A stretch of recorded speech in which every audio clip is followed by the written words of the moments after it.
Hello everyone, आप सबका स्वागत है मेरे चैनल पे। आज मैं ड्रैगन बॉल हकाई की स्टोरी को कंटिन्यू करने जा रहा हूँ। दोस्तों, इस स्टोरी के ओरिजिनल राइटर से जुड़े सारे लिंक्स मैंने डिस्क्रिप्शन में दे दिए हैं, तो जाइए इन्होंने अपना पूरा सपोर्ट दिखाइए। दोस्तों, ये है ड्रैगन बॉल हकाई का चैप्टर 42। तो चलिए ज़्यादा देर ना करते हुए वीडियो को स्टार्ट करते हैं।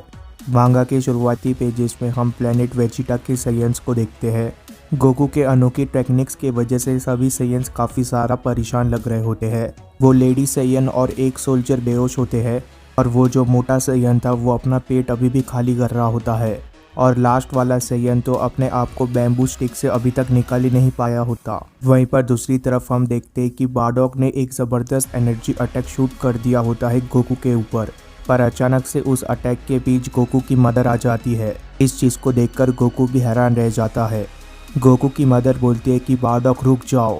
अपने वाइफ को अपने ही अटैक के सामने आता देख बार्डोक भी काफ़ी ज़्यादा डर जाता है। गोकू एंड मोमेंट में अपनी मदर को उस अटैक से बचाता है, जिसके वजह से वो एनर्जी अटैक हल्का सा गोकू के स्कार्फ से टकरा जाता है। जैसे ही वो एनर्जी अटैक गोकू के स्कार्फ से टकराता है, वैसे ही हम देखते हैं कि गोकू का घूंघट एकदम से खुल जाता है, और अब गोकू का चेहरा पूरी तरीके से बार्डोक को रिवील हो जाता है। जैसे ही बार्डोक की नज़र गोकू के चेहरे के ऊपर पड़ती है, वैसे ही बार्डोक एकदम से हैरान रह जाता है। बार्डोक बोलता है कि आखिर ये क्या था, उसका चेहरा तो। गोकू को भी इस बात का एहसास हो जाता है। गोकू बोलता है कि अरे नहीं, अब मैं मुसीबत में पड़ने वाला हूँ। इसी के साथ एकदम से सीन शिफ्ट हो जाता है और हम प्रेजेंट टाइम में वापस आ जाते हैं। यहाँ पर हम एक स्पेस क्यूब को देखते हैं जो कि जेनो राइम के एक्सट्रीम पॉइंट पे जा रहा होता है। इस स्पेस क्यूब के अंदर बू, पाइकॉन, गोहान, पिकोलो और ऊब होते हैं। ऊब और बू दोनों ही सो रहे होते हैं। गोहान बैठा हुआ होता है और पिकोलो मेडिटेशन कर रहा होता है। पाइकॉन बिल्कुल शांत एक ही जगह पर खड़ा हुआ होता है। जैसे ही बू को भूख लगती है, वैसे ही बू एकदम से जाग जाता है। बू बोलता है कि मैं काफ़ी देर से बोर हो रहा हूँ और मुझे काफ़ी ज़्यादा भूख भी लग रही है। जवाब में गोहान बोलता है कि मैं तुमसे अग्री करता हूँ बू। शायद मुझे तो याद भी नहीं कि आखिर हम कितने घंटों से ट्रैवल कर रहे हैं इस तरीके से। जवाब में पाइकॉन बोलता है कि अगर मैं तुम्हारी जगह होता तो मैं कंप्लेन नहीं करता, क्योंकि अभी हम जिस ट्रांसपोर्ट का यूज़ कर रहे हैं वो पूरे 12 यूनिवर्स में सबसे ज़्यादा तेज़ है, और इससे ज़्यादा तेज़ सिर्फ एक ही चीज़ मौजूद है, वो है टेलीपोर्टेशन। अगर मेरी जगह तुम्हें मिस्टर वीस लेकर जा रहे होते तो वो भी काफ़ी सारे दिन लगा देते वहाँ तक पहुँचने में। इस बात को सुनकर गोहान काफ़ी ज़्यादा एक्साइटेड हो जाता है। गोहान बोलता है कि सच में, आखिर हम कहाँ पर जा रहे हैं। पाइकॉन बोलता है कि इस वक्त हम 12 यूनिवर्सेस के सबसे टॉप पॉइंट के नज़दीक है। हम इस वक्त ज़ेनो के पैलेस के भी ऊपर है। पिकोलो बोलता है कि आखिर हम इतना दूर क्यों जा रहे हैं। वैसे तुम मुझे ये बताना कि आखिर हम जा कहाँ पर रहे हैं, तुमने मुझे इस बारे में बताया नहीं। तभी पाइकॉन बोलता है कि हमारा गोल है राइम के सबसे टॉप पॉइंट पे जाने का, जिसे तुम 12 यूनिवर्सेस कहते हो। 12 यूनिवर्सेस के सेंटर में, जो कि सबसे हाईएस्ट रीजन है, वहाँ पर कुछ ऐसा है जो तुम्हें इस राइम से बाहर निकाल देगा। इस बात को सुनकर पिकोलो बोलता है कि तो तुम्हारा कहने का मतलब ये है कि हम 12 यूनिवर्सेस के बाहर जा रहे हैं। पाइकॉन बोलता है कि एग्जैक्टली, तुमने बिल्कुल सही कहा। तुम सब अब एक ऐसी जगह पर जाने वाले हो जहाँ पर आज तक कोई मॉर्टल नहीं जा पाया है। इस तरीके की चीज़ों का एक्सपीरियंस तुम लोगों ने पहले कभी भी नहीं किया होगा, इसलिए तैयार हो जाओ उन चीज़ों को देखने के लिए। पाइकॉन के ऐसा बोलते ही पिकोलो, गोहान और बू तीनों ही रेडी हो जाते हैं। जल्दी पाइकॉन को भी एहसास हो जाता है कि वो लोग उस जगह तक पहुंच चुके हैं। पाइकॉन बोलता है कि वो रहा वो। पाइकॉन का ये सेंटेंस ख़त्म होते ही इसके नेक्स्ट पेजेस में हम एक फिश लाइक स्ट्रक्चर को देखते हैं।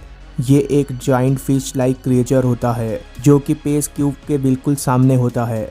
इतनी बड़ी चीज़ को अपने सामने देखकर गोहान पूरी तरीके से हैरान रह जाता है। गोहान बोलता है कि आखिर ये क्या है। पिकोलो इस चीज़ को देखकर बोलता है कि क्या ये किसी तरीके का वेब सामा है।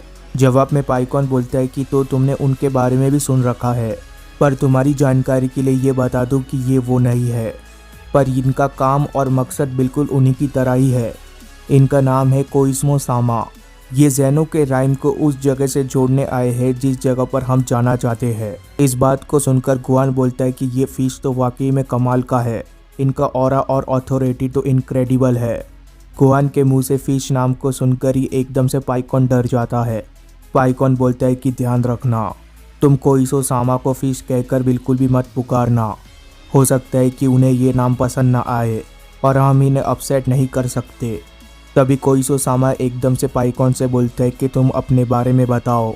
पाइकॉन बोलता है कि ये मैं पाइकॉन हूँ, मैं लीडर हूँ सेलेस्टियल गार्डियन का और मैंने इन विजिटर्स को लाया है।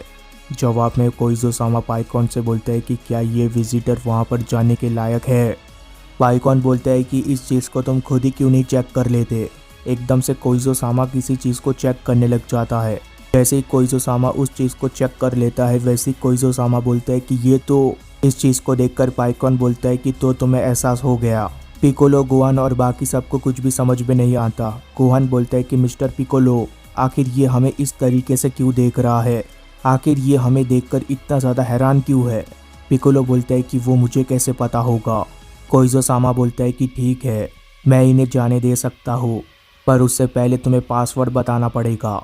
तभी पाइकॉन बोलता है कि पासवर्ड है टाइम। कोइजो सामा बोलता है कि ठीक है, तुम अब यहाँ से जा सकते हो। कोइजो सामा के ऐसा बोलती वो एकदम से अपना मुंह ओपन करता है। इस चीज़ को देखकर गोहान डर जाता है। गोहान बोलता है कि अब तो मुझसे ये मत कहना कि वो हमें निकलने वाला है। पाइकॉन बोलता है कि हाँ बिल्कुल तुमने सही कहा, ऐसा ही होगा। पिकोलो बोलता है कि ज़रा रुको पाइकॉन, क्या ये सेफ है। पाइकॉन बोलता है कि तैयार हो जाओ, क्योंकि अब तुम काफ़ी ज़्यादा अजीब फील करने वाले हो। पाइकॉन के ऐसा बोलते ही वो फिश एकदम से उस क्यूब को निगल लेता है। जैसे ही वो स्पेस क्यूब कोइजो सामा के अंदर जाता है वैसे ही हम देखते हैं कि वहाँ पर सिर्फ डार्कनेस होती है। अचानक से स्पेस क्यूब की तेज़ी एकदम से बढ़ जाती है, जिसकी वजह से गोहान, पिकोलो और बू का बैलेंस एकदम से बिगड़ने लग जाता है। दूसरी तरफ हम देखते हैं कि ऊप का बॉडी भी एकदम से उड़ने लग जाता है और वो भी स्पेस क्यूब के दीवारों से टकराने ही वाला होता है। पर तभी पाइकॉन अपने पावर्स का इस्तेमाल करके ऊप को टकराने से रोक देता है। पाइकॉन के इतना करते ही पाइकॉन का ध्यान एकदम से पिकोलो, गोहान और बू की तरफ चला जाता है। वो स्पेस क्यूब काफ़ी सारी चीज़ों से गुजर रहा होता है। उसके बाहर से इलेक्ट्रिक स्पार्क निकल रहा होता है और अंदर बैठे सभी लोग इधर उधर टकरा रहे होते हैं। गोल गोल घूमने की वजह से सभी का सिर घूमने लग जाता है। पर इसके नेक्स्ट पेजेस में हम देखते हैं कि वो स्पेस क्यूब एकदम से बाहर निकल जाता है। वो मछली उस स्पेस क्यूब को एक ब्रिज के सामने बाहर निकालती है। इसके नेक्स्ट पेजेस में हमें स्पेस क्यूब के अंदर बैठे लोगों का हाल दिखता है। गोहान बोलता है कि मेरा ब्रेन तो बिल्कुल जेली की तरह हो चुका है। पिकोलो बोलता है कि एक वक्त के लिए तो मुझे ऐसा लगा कि मैं मरने वाला हूँ। वो तो एकदम से ज़मीन के ऊपर ही गिर जाता है। पाइकॉन बोलता है कि तुम दोनों कंप्लेन मत करो, कंप्लेन करने के बजाय तुम अपने सामने देखो कि आखिर तुम्हारे सामने क्या मौजूद है। तभी गोहान, पिकोलो और बू एकदम से अपने सामने देखते हैं। उन्हें अपने सामने एक कैसल दिखता है। इस जगह का नाम हाइपर डायमेंशन होता है। वो जगह दिखने में काफ़ी ज़्यादा सुंदर लग रहा होता है। गोहान इस जगह को देखकर काफ़ी ज़्यादा खुश हो जाता है। गोहान बोलता है कि मैंने आज तक इस तरीके का जगह कभी भी नहीं देखा है। पिकोलो बोलता है कि पाइकॉन, आखिर ये कौन सी जगह है। पाइकॉन बोलता है कि इसी जगह को हाइपर डायमेंशन कहते हैं। वो सभी लोग अभी भी स्पेस क्यूब के अंदर ही होते हैं और वो स्पेस क्यूब एक ब्रिज की मदद से उन्हें कैसल तक लेकर जा रहा होता है। पाइकॉन बोलता है कि ये वो जगह है जो कि 12 यूनिवर्सेस के ऊपर है, जिसे मैं ज़ेनोराइम बुलाता हूँ। ज़ेनोराइम बिल्कुल ही इस ब्रिज के नीचे है जिसे हम क्रॉस कर रहे हैं। गोहान इस चीज़ को सुनकर बोलता है कि ये तो काफ़ी इंटरेस्टिंग बात है। इसका मतलब ये है कि हम अब 12 यूनिवर्सेस के ऊपर से उड़ रहे हैं इस वक्त। पर मैं आपसे एक सवाल पूछना चाहता हूँ, अगर हम इस ब्रिज से कूदते हैं या फिर गिर जाते हैं तो क्या होगा? क्या हम ज़ेनोराइम में पहुँच जाएंगे? पाइकॉन बोलता है कि चीज़ें इतनी भी ज़्यादा सिंपल नहीं है जितना तुम्हें लगता है। अगर तुम इस वक्त इस ब्रिज से कूदते हो तो वो पावर जो कि तुम्हारे समझ के भी बाहर है वो तुम्हारा नामो निशान मिटा देगी। गोहान बोलता है कि क्या सच में? पाइकॉन बोलता है कि देखने से ऐसा लगता है कि 12 यूनिवर्सेस यहाँ से काफ़ी ज़्यादा नज़दीक है। यहाँ पर एक डायमेंशनल बैरियर है जो कि हमें अलग करता है। जितना कि मुझे पता है हम उस बैरियर को पेनिट्रेट नहीं कर सकते, यानी कि हम उसके पार नहीं जा सकते। इनफैक्ट इस हाइपर डायमेंशन का काम यही है कि वो राइम्स को सेपरेट रखता है एक दूसरे से। पिकोलो बोलता है कि बिरस ने हमें राइम के बारे में थोड़ा बहुत बताया था जब वो प्लेनेट अर्थ पे मौजूद था, पर उसने हमें इतना ज़्यादा डिटेल में नहीं समझाया था। पाइकॉन जवाब में बोलता है कि जितनी मेरी अंडरस्टैंडिंग है उस हिसाब से यहाँ पर 7 राइम मौजूद है और 12 यूनिवर्सेस मिलके एक राइम बनता है। पिकोलो बोलता है कि पर उसने हमें ये भी बताया था कि सेलेस्टियल मेस एक अलग राइम से आए थे, एक ऐसी जगह जो कि 12 यूनिवर्सेस के बाहर थी। पाइकॉन बोलता है कि हाँ, उसने बिल्कुल सही कहा था। जिन 12 यूनिवर्सेस को तुम जानते हो, असल में वो सब एक राइम का हिस्सा है जिसे हम जेनो राइम बुलाते हैं। सेलेस्टियल मेस एक अलग राइम से आए हैं जिसे हम जेराट राइम बुलाते हैं। इन दोनों के अलावा भी 5 और राइम मौजूद है। इस बात के जवाब में पिकोलो बोलता है कि अभी इस वक्त हम 12 यूनिवर्सेस के बाहर है, इसका मतलब हम जेनो राइम के बाहर मौजूद है। तो आखिर एग्जैक्टली हम किस राइम में मौजूद है अभी और इस वक्त? पाइकॉन बोलता है कि असल में हम किसी भी राइम में अभी मौजूद नहीं है। इस बात को सुनकर बू कंफ्यूज हो जाता है। बू बोलता है कि मैं कंफ्यूज्ड हूँ। पाइकॉन इस बात को सुनकर बोलता है कि हाइपर डायमेंशन इन 7 राइम में से किसी भी राइम का हिस्सा नहीं है, वो इन सभी के बीच में एग्जिस्ट करता है, जो कि इन सभी राइम का एक टॉप पॉइंट है। राइम्स एक दूसरे से डायरेक्टली कनेक्टेड नहीं है। हाइपर डायमेंशन ही वो जरिया है जिससे एक राइम दूसरे राइम से कनेक्ट होता है। अभी हम जिस ब्रिज में मौजूद है वो हाइपर डायमेंशन को जेनो राइम से कनेक्ट करता है। हर एक राइम का हर एक कोइज़मोसामा एक ब्रिज तक पहुंचाता है, जो बिल्कुल इस तरीके से होता है। इस पिक्चर को देखकर आप ये पता लगा सकते हो कि किस तरीके से हाइपर डायमेंशन काम करता है, किस तरीके से कोइज़मोसामा उन्हें ब्रिज तक पहुंचाया। और अभी आपको क्यूब का करंट पोजीशन भी दिख रहा होगा। इस ब्रिज के जरिए वो कासल तक पहुंचने की कोशिश कर रहे हैं। पाइकॉन आगे कंटिन्यू करते हुए बोलता है कि हर एक ब्रिज आपको हाइपर डायमेंशन के सेंटर तक पहुंचा देगा, और जितना कि मुझे पता है इसके अलावा कोई और दूसरा जरिया नहीं है जिससे हम राइम के बीच ट्रैवल कर सकते हैं। तभी पाइकॉन एक जगह पर पॉइंट करता है। वो रहा वो जगह जहाँ पर पैसेज कंट्रोल होता है, जिसकी मदद से हाइपर डायमेंशन होता है। इसके नेक्स्ट पेजेस में हम देखते हैं कि उनका क्यूब उस कैसल तक पहुँच जाता है। उस कैसल को देखकर गोहान दोबारा हैरान रह जाता है। उस कैसल का नाम होता है वार्डन ऑफ पैसेज। गोहान बोलता है कि आखिर ये किस तरीके की जगह है? पाइकॉन बोलता है कि ये वार्डन ऑफ पैसेज का कैसल है। हर एक ब्रिज का काम यही है कि हमें यहाँ तक पहुँचाना।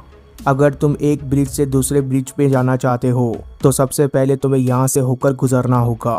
अगर तुमने इसके अलावा किसी और तरीके से यहाँ से निकलने की कोशिश की तो यहाँ के लोग तुम्हें पकड़ लेंगे और तुम्हारी मुलाकात एक ट्रेजिक एंड से करवा देंगे। तभी पिकोलो ऊपर की तरफ देखता है। पिकोलो बोलता है कि आखिर ऊपर वो क्या है? क्या ये भी एक तरीके का राइम है? पाइकॉन बोलता है कि नहीं, वो सेलेस्टियल वर्ल्ड है, मेरा करंट होम। हमारा मकसद वहाँ तक पहुँचना ही है। गोहान बोलता है कि मैंने देखा तुम और बाकी के सेलेस्टियल गार्डियन, वो 7 में से कोई भी राइम में नहीं रहता। क्या मैंने सही कहा? पाइकॉन बोलता है कि हाँ बिल्कुल, हम सेलेस्टियल वर्ल्ड में रहते हैं, जो कि बिल्कुल ही एक हाइपर डायमेंशन की तरह ही है। वो एक न्यूट्रल जोन है जो कि 7 राइम के बाहर है। पिकोलो बोलता है कि हाँ मैं समझ गया, पर ज़रा तुम मुझे ये बताना, हम जिस जगह पर अभी खड़े हैं वो हाइपर डायमेंशन का सेंटर है जो कि सभी राइम के ऊपर मौजूद है।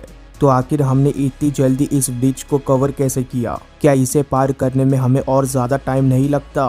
क्योंकि इसे कवर करना तो एक आधे राइम को कवर करने जितना होगा।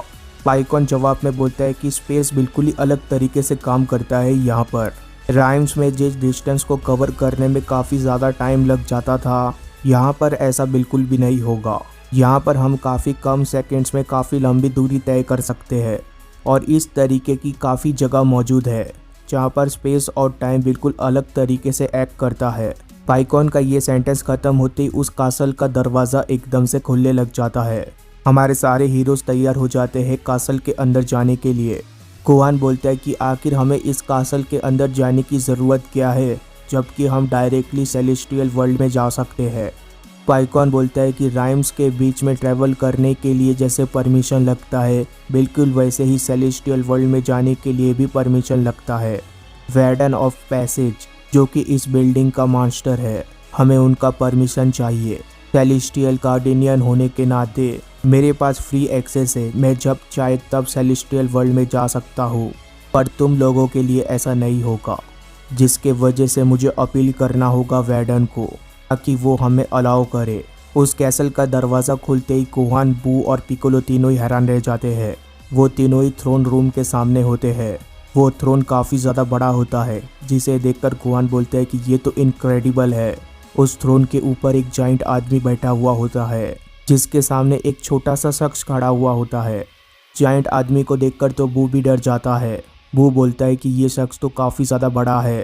पिकोलो बोलता है कि ये शख्स सिर्फ साइज में ही बड़ा नहीं है, बल्कि मैं इसके की को भी सेंस नहीं कर पा रहा हूँ, पर इसका ऑरा वो तो बिल्कुल इनविंसिबल है। तभी पाइकॉन बोलता है कि चलो चलते हैं। पिकोलो बोलता है कि पर मैं ये जानने के लिए बेताब हूँ पाइकॉन, कि आखिर कोइज़्मो सामा हमें देखकर इतना ज़्यादा हैरान क्यों रह गया। पाइकॉन जवाब में बोलता है कि तुम लोगों के अंदर कुछ स्पेशल मौजूद है और कोइज़ो सामा उस चीज़ को सेंस करने में कामयाब रहा। ये उसने तुम्हारे ऑरा और तुम्हें देखकर पता लगाया था। इस चीज़ के बारे में मैं तुम्हें बाद में एक्सप्लेन करूँगा। सबसे पहले तो मैं ये चाहता हूँ कि वार्डन ऑफ पैसेज तुम लोगों को अप्रूव कर दे। पिकोलो बोलता है कि तो इसका मतलब ये है कि इस बड़े शख्स को हमें अप्रूव करना होगा, तभी चीज़ें हमारे लिए आसान होगी। गोहान बोलता है कि मिस्टर पाइकॉन, क्या सभी बड़े शख्स एक डोरमैन का काम करते हैं? जवाब में पाइकॉन बोलता है कि अगर तुम्हारी जगह मैं होता तो मैं थोड़ी और ज़्यादा इज्जत से बात करता गोहान। तुम्हारे सामने जो शख्स है वो कोई डोरमैन नहीं है, वो बहुत ही ज़्यादा इम्पोर्टेंट शख्स है जो कि राइम्स के बीच रूल्स को मेंटेन रखते हैं। इनके बिना राइम्स के बीच में जो रिलेशनशिप है वो और भी ज़्यादा ख़राब हो सकता है। कांस्टेंट इश्यूज हो सकते हैं इम्प्रॉपर ट्रांजिट की वजह से। और सिर्फ इतना ही नहीं, ये सेलेस्टियल गार्डियन के क्रिएटर भी है, जिनके ऑर्डर पे मैं भी मौजूद हूँ। वार्डन ऑफ पैसेज सबसे ज़्यादा रिस्पेक्टफुल शख्स है। तभी इसके नेक्स्ट पेजेस में वार्डन ऑफ पैसेज का चेहरा रिवील हो जाता है। वार्डन ऑफ पैसेज की आंखें बंद होती है। जैसा कि उम्मीद थी, ये भी टकले ही होते हैं। इनके सामने एक छोटा सा शख्स खड़ा हुआ होता है। इसके नेक्स्ट पेजेस में ये रिवील हो जाता है कि आखिर वो छोटा सा शख्स है कौन। वो एक तरीके का एंजल होता है। इस एंजल को देखकर पिकोलो को वीस की याद आ जाती है। पिकोलो बोलता है कि इस शख्स को देखकर तो मुझे वीस की याद आ गई। पाइकॉन बोलता है कि तुम्हें ऐसा इसलिए लग रहा है क्योंकि ये लोग सेम रेस से है। वो जो शख्स जो कि वार्डन के सामने खड़ा हुआ है वो एक एंजल है। वो उस राइम से आया है जहाँ से एंजल ओरिजिनेटेड है। पिकोलो बोलता है कि तो इसका मतलब ये है कि एंजल्स एक अलग राइम से है। पाइकॉन बोलता है कि हाँ बिल्कुल, एंजल्स की तो बिल्कुल ही एक अलग स्टोरी है, पर इसे मैं तुम्हें किसी और दिन बताऊंगा। वार्डन की आंखें अभी भी बंद होती है। गोहान बोलता है कि आखिर वार्डन इस तरीके से एक्ट क्यों कर रहा है। पाइकॉन बोलता है कि वार्डन के सामने अभी जो एंजल खड़ा हुआ है उसके ऊपर एक तरीके का जजमेंट चल रहा है। वार्डन आंखें बंद करके डिसीजन ले रहे हैं। गोहान बोलता है कि आखिर ये जजमेंट किस बात पे है। पाइकॉन बोलता है कि उसके की के ऊपर। वो एंजल अपने राइम में किसी तरीके का डेटी था जो कि मारा जा चुका है। वार्डन अभी ये डिसाइड कर रहे हैं कि इसे सेलेस्टियल वर्ल्ड में बुलाना चाहिए या नहीं। इसका फैसला वार्डन उसकी कर्मों से डिसाइड करेंगे कि आखिर वो किस तरीके से जीता था और किस तरीके से मारा गया। पिकोलो बोलते हैं कि वो एक गॉड था, वो भी एंजल रेस से। इसका मतलब वो काफ़ी ज़्यादा पावरफुल होगा। तभी वार्डन एकदम से अपनी आंखों को ओपन कर लेता है, जिसे देखकर पाइकॉन बोलता है कि वार्डन ने अपना डिसीजन बना लिया है, इसलिए तुम लोग चुप रहो। तभी वार्डन एकदम से बोलता है कि मैं अपना डिसीजन बना चुका हूँ। मेरा डिसीजन यही है कि तुम वहाँ पर रहने के लायक नहीं हो। इस बात को सुनकर वो एंजल एकदम से हैरान रह जाता है। वो एंजल बोलता है कि नहीं, ऐसा नहीं हो सकता, प्लीज़ आप दोबारा सोचो। तभी वार्डन एकदम से अपना हाथ उठाता है। वार्डन के हाथ उठाते ही उस एंजल का एकदम से एग्जिस्टेंस ही खत्म होने लग जाता है। उस एंजल के एकदम से छोटे छोटे टुकड़े होने लग जाते हैं। वो एंजल बोलता है कि नहीं। आंखों के सामने इस तरीके की चीज़ को होता देख गोहान, पिकोलो, बू काफ़ी ज़्यादा डर जाते हैं। पिकोलो बोलता है कि नहीं, ऐसा नहीं हो सकता। गोहान बोलता है कि एक एंजल गॉड को उसने पूरी तरीके से ख़त्म कर दिया, वो भी सिर्फ उसके हाथों से निकले हुए एक हवा के झोंके से। पाइकॉन बोलता है कि वार्डन ऑफ पैसेज को 6 सुप्रीम गॉड्स के एनर्जी से बनाया गया था, इसीलिए वार्डन काफ़ी ज़्यादा ताकतवर है। पिकोलो बोलता है कि वार्डन के जेनो जितना ताकतवर है। पाइकॉन बोलता है कि नहीं, जेनो तो काफ़ी ज़्यादा केयरलेस सुप्रीम गॉड है और मैंने तुमसे ये कहा था कि वार्डन के पास उससे कई गुना ज़्यादा स्किल्स मौजूद है। इस बात को सुनकर पिकोलो और भी ज़्यादा डर जाता है। पाइकॉन बोलता है कि एक बात का ध्यान रखना, वार्डन ऑफ पैसेज अपने ख़राब मूड के लिए जाने जाते हैं। तभी वार्डन एकदम से बोलता है कि नेक्स्ट। पाइकॉन सभी से बोलता है कि एक बात का ध्यान रखना, उन्हें गुस्सा बिल्कुल भी मत दिलाना। अगर तुम उन्हें गुस्सा दिलाते हो तो हम सब मारे जाएंगे। इसके नेक्स्ट पेजेस में फिर से सीन एकदम से चेंज हो जाता है। हम पास्ट में प्लेनेट वेजिटा में आ जाते हैं। यहाँ पर किंग वेजिटा काफ़ी ज़्यादा हैरान लग रहा होता है। किंग वेजिटा बोलते हैं कि क्या ये किसी तरीके का मजाक है, आखिर तुम दोनों बिल्कुल एक जैसे कैसे दिख सकते हो। हम देखते हैं कि वहाँ पर बार्डोक और गोकू दोनों मौजूद होते हैं। बार्डोक किंग वेजिटा से बोलता है कि किंग वेजिटा, मुझे पहले से ही पता है कि आखिर यहाँ पर क्या चल रहा है। मुझे पता लग चुका है कि आखिर ये इंसान मेरी तरह क्यों दिखता है, और मैं आपको सभी चीज़ों के बारे में एक्सप्लेन करने वाला हूँ अभी। और इसी के साथ ये चैप्टर ख़त्म हो जाता है। इसके बाद क्या हुआ ये हम तब जानेंगे जब इसका नेक्स्ट चैप्टर आएगा। तब तक के लिए चैनल को सब्सक्राइब कर देना, वीडियो को लाइक कर देना। Good bye, take care, thank you.